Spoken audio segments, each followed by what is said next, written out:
నమో వెంకటేశాయ. అఖిలాండకోటి బ్రహ్మాండ నాయకుడైన శ్రీ వెంకటేశ్వర స్వామి వారి దివ్యానుగ్రహ విశేషం చేత తిరుమల తిరుపతి దేవస్థానం వారు నిర్వహించే అనేక ధార్మిక కార్యక్రమాల్లో భాగంగా ప్రతిరోజు మనం శ్రీమన్ మహాభారత అంతర్గత అరణ్య పర్వలోని విశేషాలను యథామతి తెలుసుకునే ప్రయత్నం చేస్తున్నాము. ఈనాటి ప్రవచన యజ్ఞాన్ని మంగళ పద్యాన్ని పఠిస్తూ ప్రారంభించుకుందాం. నారాయణం నమస్కృత్య నరం చైవ నరోత్తమం దేవీం సరస్వతీం వ్యాసం తతో జయముదీరయేత్. శ్రీ గురుభ్యో నమః. హరి ఓం.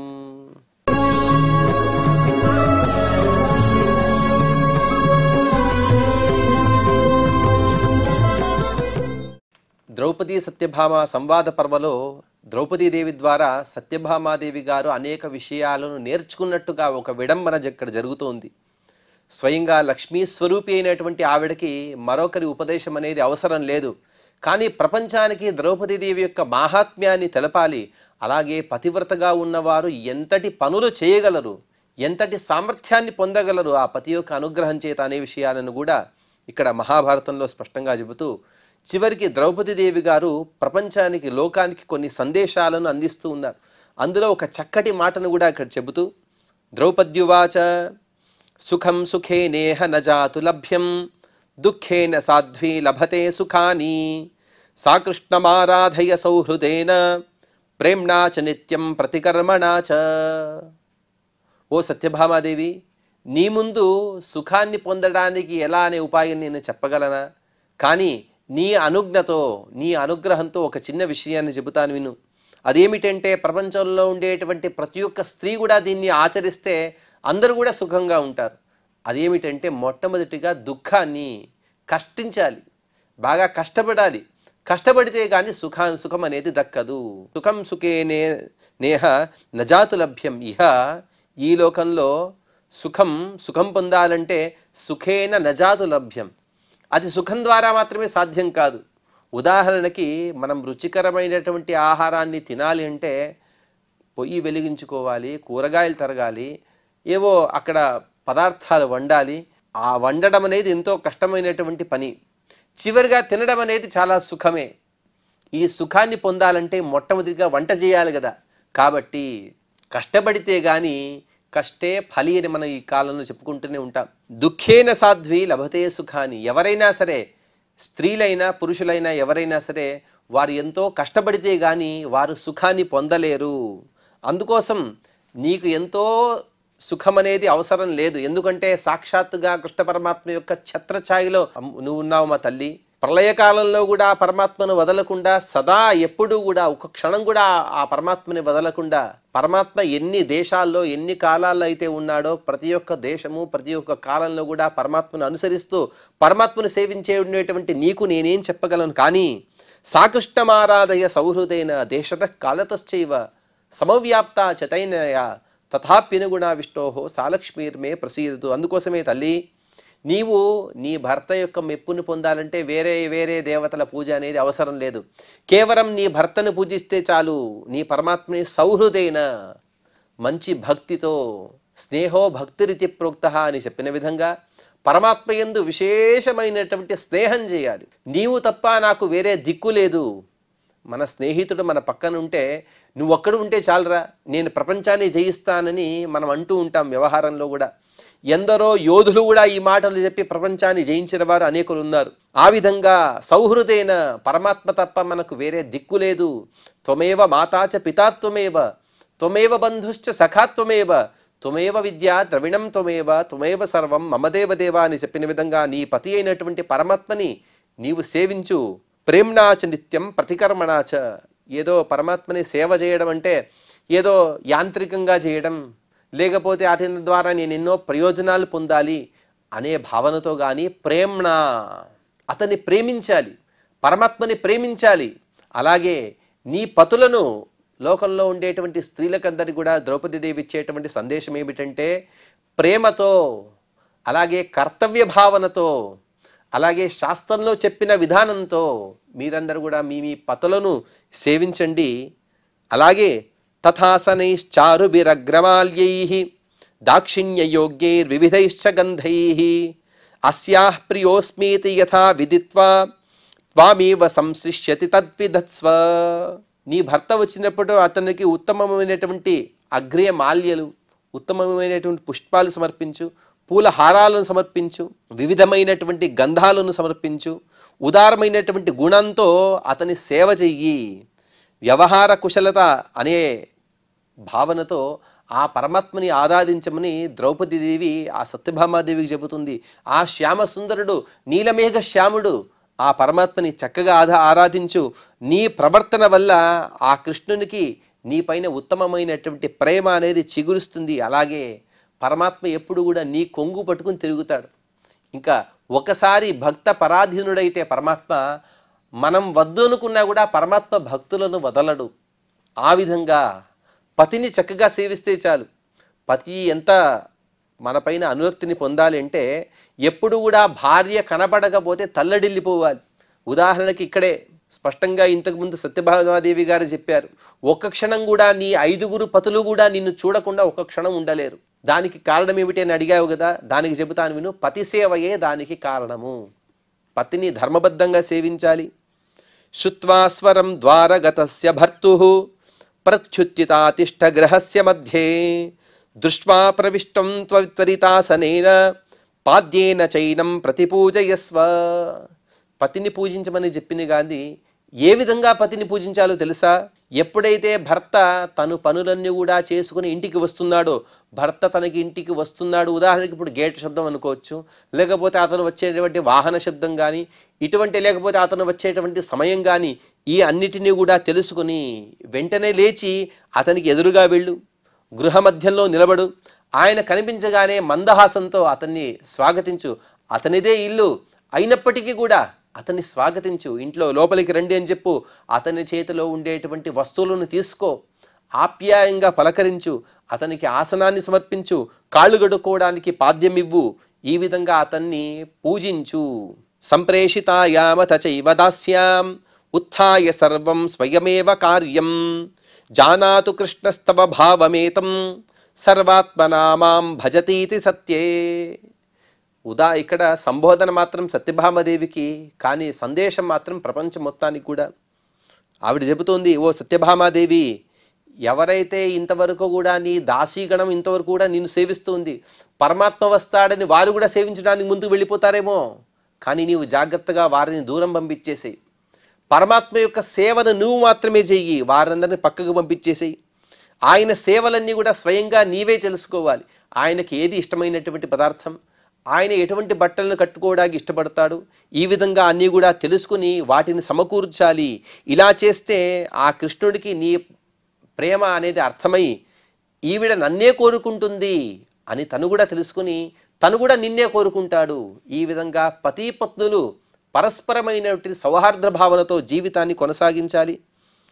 త్వత్సన్నిధౌ యత్కథయేత్ పతిస్తే యద్యప్యగుహ్యం పరిరక్షితవ్యం కాచిత్ సపత్నీ తవ వాసుదేవం ప్రత్యాదిశేత్తేన భవేద్విరాగః. ఓ సత్యభామాదేవి, ఒక సూక్ష్మమైనటువంటి విషయాన్ని చెబుతాను విను. ఏదో పరమాత్మ అలా నీతో మాట్లాడుతూ, ఏకాంతంతో మాట్లాడుతూ, అతి రహస్యం కానప్పటికీ కూడా ఒక చిన్న విషయాన్ని నీ దగ్గర చెబుతాడు. చెబితే నీవు అకస్మాత్తుగా కూడా బయట ఆ విషయాలను చెప్పవద్దు. ఎందుకంటే నీకు సవతులు ఉన్నారు, 16,007 ఉన్నారు నీకు సవతులు. అకస్మాత్తుగా నీకు చెప్పినటువంటి విషయాన్ని నీవు బయటకు చెప్పేసి ఆ సవతులు పరమాత్మకు చెబితే పరమాత్మకు నీపైన ఉన్నటువంటి విశ్వాసం పోతుంది, అలాగే నీపైన ఉన్నటువంటి సదభిప్రాయం కూడా పోతుంది. కాబట్టి ఇక నీ దగ్గర ఏ విషయాలను కూడా తను పంచుకోడు. తను నీ దగ్గర చెప్పినటువంటి విషయాన్ని బయట ఎక్కడికి కూడా చెప్పవద్దు, అవన్నీ కూడా రహస్యంగా ఉండాలి. ప్రియాంశ్చ రక్తాంశ్చ హితాంశ్చ భర్తుః తాన్ భోజయేథా వివిధైరుపాయైః ద్వేషైరుపేక్షైరహితైశ్చ తస్య భిద్యస్వ నిత్యం కుహకోద్యతైశ్చ. నీ భర్తకు ఏవైతే ప్రియమైనటువంటి వస్తువులో ఆ వస్తువులను అతనికి సమకూర్చు. అలాగే నీ భర్తకు ప్రియమైన అనురక్తులైనటువంటి వారు, అలాగే హితైషులైనటువంటి స్నేహితులను వారిని కూడా ఇంటికి పిలువు. పిలిచి వారిపైన అతిథి అనే భావనతో స్వయంగా నీవే వారికి వండి వడ్డించు. తద్వారా వారందరూ కూడా పరమాత్మని మెచ్చుకుంటారు. అనగా భర్తలను ఏ విధంగా సత్కరిస్తామో అదేవిధంగా భర్తల యొక్క స్నేహితులను కూడా సత్కరించాలి. వారందరూ కూడా భర్తని మెచ్చుకుంటారు, తద్వారా భర్త తన పత్ని పైన ఇంకా ఎక్కువ ప్రేమను పొందుతాడు కదా. కానీ భర్తకు శత్రువులు ఉంటారు, భర్తకు ఇష్టం లేని వారు కూడా ఉంటారు, అలాగే భర్తకు కీడు చేసేవారు కూడా ఉంటారు. వీరిపైన మాత్రం ఉపేక్ష అనేది ఉండాలి. వారిని దగ్గర కూడా రానివ్వకూడదు, వారితో మనం మాట్లాడకూడదు, వీలైనంత వారితో మనం దూరంగా ఉండాలి. మందం ప్రమాదం పురుషేషు హిత్వా సంయచ్చ భావం ప్రతిగుహ్య మౌనం ప్రద్యుమ్న సాంబావపితే కుమారో నోపాసితవ్యో రహితే కదాచిత్. చాలా సూక్ష్మమైనటువంటి విషయాలను కూడా ద్రౌపదీదేవి చెబుతూ, పరపురుషుల యొక్క సమక్షంలో ఉండే సందర్భంలో గర్వము, అహంకారము, అలాగే వీటిని ఇటువంటి దుర్గుణాలను వర్జించి మౌనంగా ఉండిపోవాలి. నీ అంతరంగాన్ని ఏది కూడా బయట చెప్పుకోకూడదు. అలాగే నీ ఇంట్లో ప్రద్యుమ్నుడు ఉన్నాడు, సాంబుడు ఉన్నాడు. ప్రద్యుమ్నుని యొక్క వృత్తాంతాన్ని మనం ఆది పర్వంలో తెలుసుకున్నాం. తను పుట్టినప్పటి నుండి కూడా పెరగడంలో కాస్త వేగంగా పెరిగాడు. ఇప్పుడు యవ్వనావస్థలో ఉన్నాడు. వీరిద్దరు కూడా ప్రద్యుమ్నుడు, సాంబుడు. వీరు వరసకి నీకు కుమారులే, కానీ ఏకాంతంలో కూడా వారితో మాత్రమే నీవు ఒకే గదిలో ఉండకూడదు. అలా ఉంటే వేరే వారు చూసేవారు కూడా వేరే రకంగా అనుకుని కృష్ణ పరమాత్మకి తప్పుగా చెప్పవచ్చు కదా. అటువంటి తప్పులను నీవు ఎప్పుడు కూడా చేయవద్దు. మహాకులీనాభి రపాపికాభిః స్త్రీభిః సతీభిస్తవ సఖ్యమస్తు చండాశ్చ శౌండాశ్చ మహాశనాశ్చ చౌరాశ్చ దుష్టాశ్చ చపలాశ్చ వర్జ్యాః. అలాగే నీవు ఎటువంటి వారితో స్నేహం చేయాలి, ఎటువంటి వారితో స్నేహం చేయకూడదు, ఆ విషయాలు కూడా చెబుతాను విను. గొప్ప కులంలో పుట్టిన వారై ఉండాలి. గొప్ప కులంలో పుట్టిన వారు మాత్రమే కాదు, గొప్ప కులంలో పుట్టి ఉత్తమమైనటువంటి స్వభావం కలిగిన వారు, వారితో మాత్రమే స్నేహం చేయి.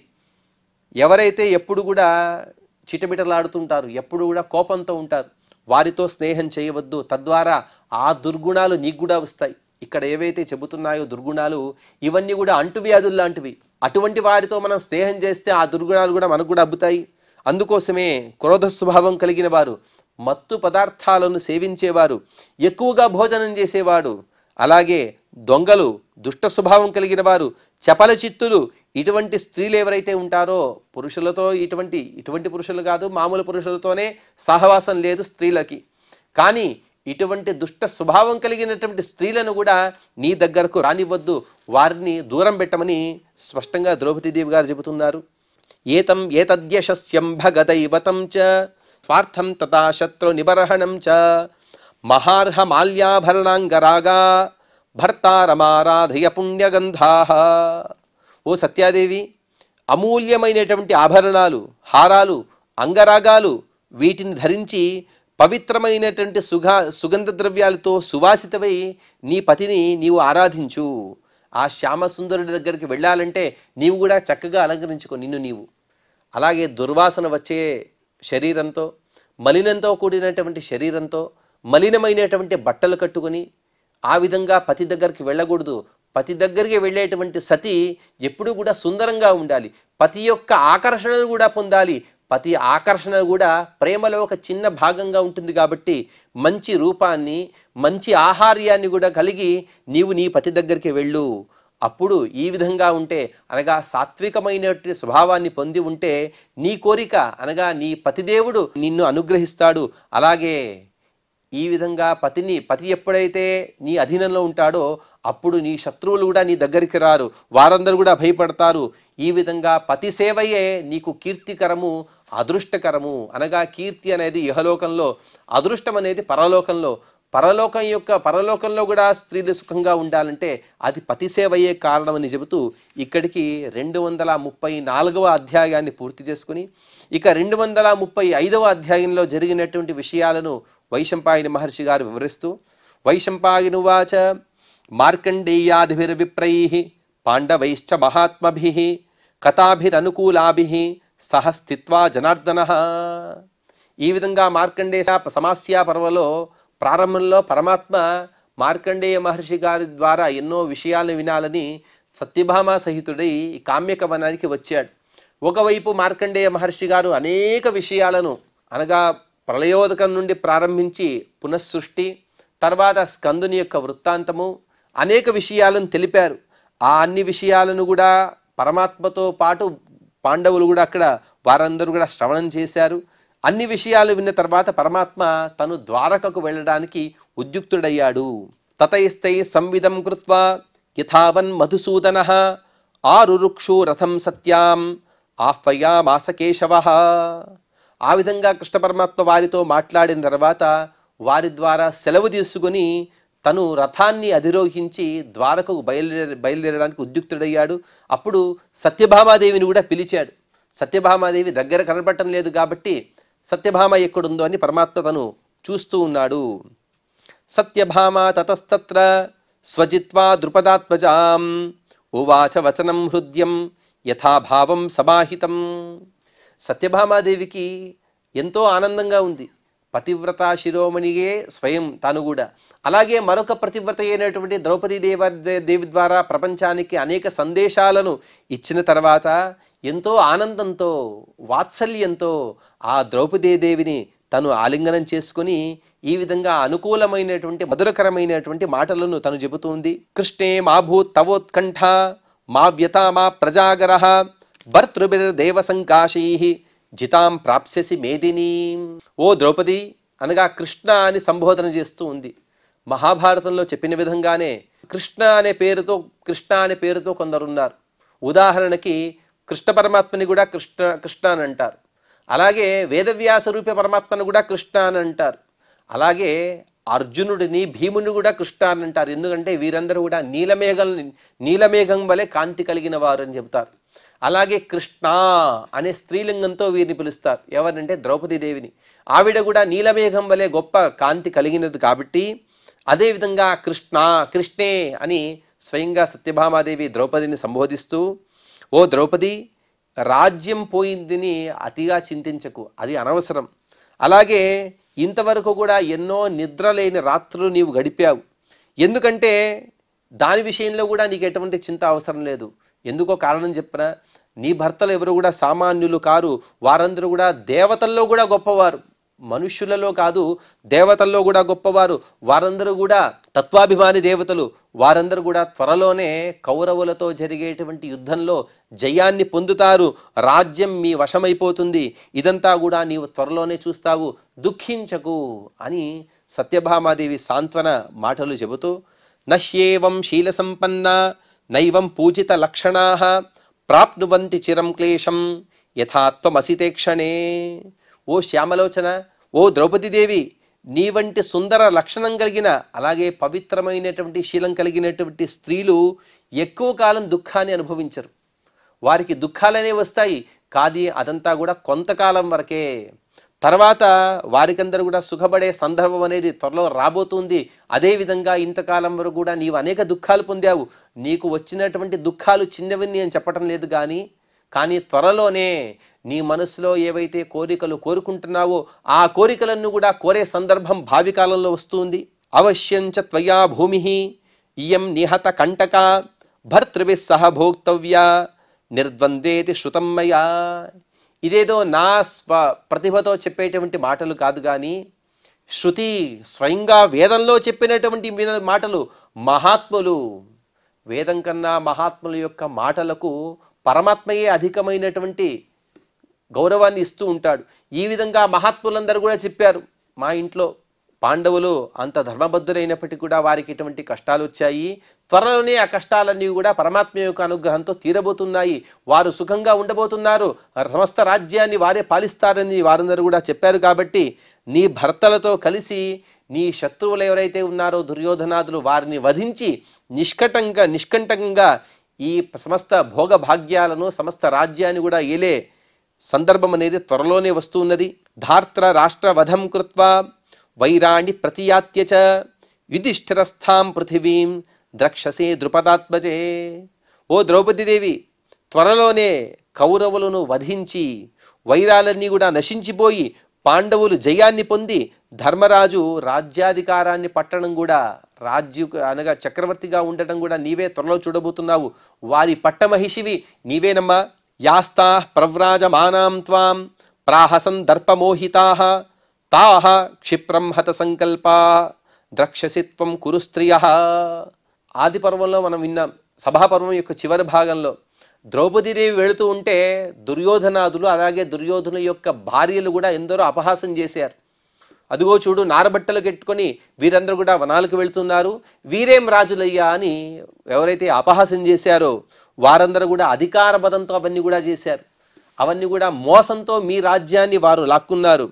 వారు ఎవరైతే నిన్ను అవహేళన చేశారో ద్రౌపది, వారందరూ కూడా భాగ్యహీనులై వారు దుఃఖించడం నీవు త్వరలోనే చూడబోతున్నావు. వారందరూ కూడా దుష్ట స్త్రీలు కాబట్టి వారికి దుష్టమైనటువంటి పరిస్థితి త్వరలోనే రాబోతూ ఉన్నది. తవ దుఃఖోపన్నాయాః యైరాచరితమప్రియం విద్య సంప్రస్థితాన్ సర్వాన్ తాన్ కృష్ణే యమసాధనం. పూర్వం 2 అధ్యాయాల్లో కూడా ద్రౌపదీదేవి యొక్క ఉపదేశాన్ని మనం విన్నాం. కానీ కష్టకాలంలో కూడా ఎటువంటి మాటలతో సాంత్వనపరచాలి అనే విషయాన్ని సత్యభామ యొక్క మాటల్లో మనం చక్కగా వినొచ్చు. ఓ ద్రౌపదీదేవి, నీవు దుఃఖకరమైనటువంటి పరిస్థితిలో ఉన్నప్పుడు నీకెవరైతే అప్రియాన్ని చేశారో వారందరూ కూడా త్వరలోనే యమలోకానికి వెళ్ళిపోతారు. యముని దర్శిస్తారంటే వారందరూ కూడా త్వరలోనే భీమార్జునుల చేత చంపబడుతారు. ఆ విషయం నీకు కూడా తెలిసినదే. పుత్రస్తే ప్రతివింధ్యశ్చ సుత సోమస్తథావిధః శుతకర్మార్జునశ్చైవ శతానీకశ్చ నాకులిః సహ దేవాచ్చ యోజాతః శుతసేనస్తవాత్మజః సర్వే కుశలినో వీరాః కృతాస్త్రాశ్చ సుతాస్తవ. అలాగే పంచపాండవులు, ఈ పంచపాండవుల ద్వారా పొందినటువంటి ఉప పాండవులు ఎవరైతే ఉన్నారో వారు కూడా సుఖంగా ఉన్నారు. వారి గురించి నీకు చింత అనేది వద్దు. ఎందుకంటే ఆ ఉప పాండవులైనటువంటి ప్రతివింధ్యుడు అనగా ధర్మరాజు ద్వారా ద్రౌపదీదేవిలో పుట్టినవాడు, అలాగే భీముని ద్వారా ద్రౌపదీదేవి పుట్టినవాడు సుత సోముడు, అర్జుని ద్వారా ద్రౌపదీదేవి ఎందుకు పుట్టినవాడు శృతకర్ముడు, నకులుని ద్వారా ద్రౌపదీదేవి ఎందుకు పుట్టినవాడు శతానీకుడు, సహదేవుని ద్వారా ద్రౌపదీదేవి ఎందుకు పుట్టినవాడు శృతసేనుడు. వీరందరూ కూడా మహా అస్త్రవీరులు, ఎన్నెన్నో అస్త్రాలను వారు పొందారు, సర్వ విద్యా పారంగతులు. వీరు కూడా ఉన్నప్పుడు యుద్ధంలో నీకు విజయం అనేది తథ్యము. త్వరలోనే యుద్ధం జరుగుతుంది. ఆ యుద్ధంలో వీరు కూడా గొప్ప పాత్రతను వహించి నీకు వీరందరూ కూడా నీ విజయానికి కారణలవుతారు. అభిమన్యురివ ప్రీతాః ద్వారవత్యాం రథాభృశం త్వమివైషాం సుభద్రా చ ప్రీత్యా సర్వాత్మనా స్థిత. అలాగే వీరందరూ కూడా ఇతపూర్వం కూడా అభిమన్యుడు వీరితోనే ఉన్నాడు. ఏ విధంగా అయితే అభిమన్యుడు మా దగ్గర ఉన్నాడో అభిమన్యుని లాగానే ఈ ఉప పాండవులను కూడా మేము చక్కగా చూసుకుంటున్నాము. వీరి గురించి నీకు చింత అనేది అవసరం లేదు అని సత్యభామాదేవి గొప్ప సాంత్వనపరిచేటువంటి మాటలను ద్రౌపదీదేవికి చెబుతున్నారు. తదుపరి జరిగిన వృత్తాంతాన్ని మనం తర్వాతి ప్రవచనంలో తెలుసుకునే ప్రయత్నం చేద్దాం. ఈనాటి ప్రవచనాన్ని ఆ శ్రీనివాసుని యొక్క పాద పద్మముల కింద సమర్పణ చేస్తూ క్షమాప్రార్థన మరియు మంగళ పద్యాన్ని పలుకుదాం. యదక్షరపదభ్రష్టం మాత్రాహీనం చ యద్భవేత్ తత్సర్వం క్షమ్యతాం దేవ నారాయణ నమోస్తుతే. శ్రియః కాంతాయ కళ్యాణ నిధయే నిధయేర్థినాం శ్రీవేంకట నివాసాయ శ్రీనివాసాయ మంగళం.